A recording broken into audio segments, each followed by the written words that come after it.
1 Kings chapter 10, New International Version. When the Queen of Sheba heard about the fame of Solomon and his relationship to the Lord, she came to test Solomon with hard questions. Arriving at Jerusalem with a very great caravan, with camels carrying spices, large quantities of gold, and precious stones, she came to Solomon and talked with him about all that she had on her mind.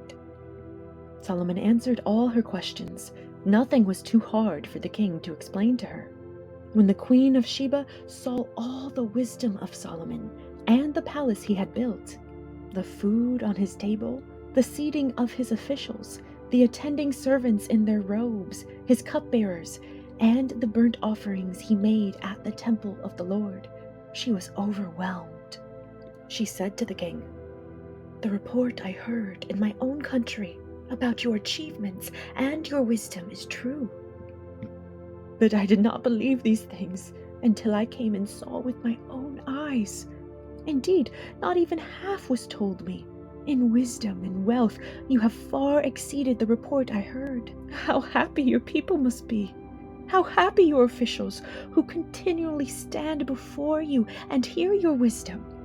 Praise be to the Lord your God, who has delighted in you and placed you on the throne of Israel. Because of the Lord's eternal love for Israel, he has made you king to maintain justice and righteousness." And she gave the king 120 talents of gold, large quantities of spices, and precious stones.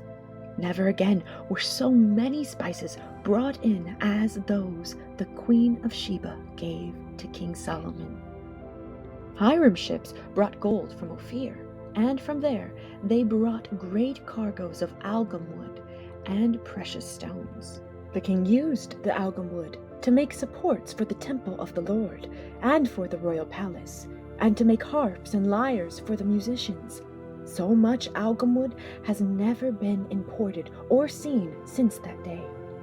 King Solomon gave the Queen of Sheba all she desired and asked for, besides what he had given her out of his royal bounty. Then she left and returned with her retinue to her own country.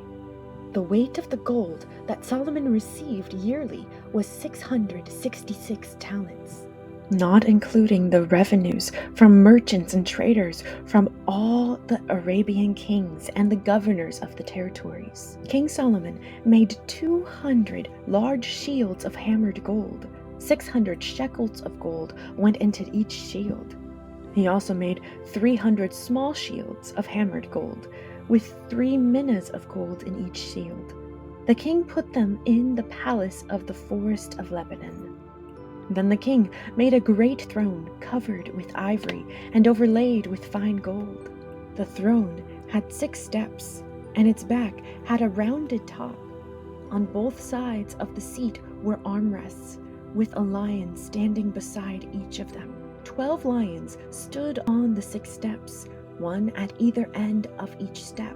Nothing like it had ever been made for any other kingdom. All King Solomon's goblets were gold, and all the household articles in the palace of the forest of Lebanon were pure gold. Nothing was made of silver, because silver was considered of little value in Solomon's days. The king had a fleet of trading ships at sea along with the ships of Hiram. Once every 3 years it returned, carrying gold, silver, and ivory, and apes and baboons. King Solomon was greater in riches and wisdom than all the other kings of the earth. The whole world sought audience with Solomon to hear the wisdom God had put in his heart.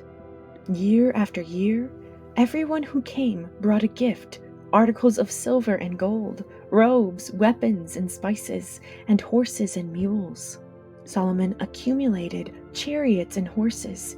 He had 1,400 chariots and 12,000 horses, which he kept in the chariot cities and also with him in Jerusalem. The king made silver as common in Jerusalem as stones, and cedar as plentiful as sycamore fig trees in the foothills. Solomon's horses were imported from Egypt and from Kue.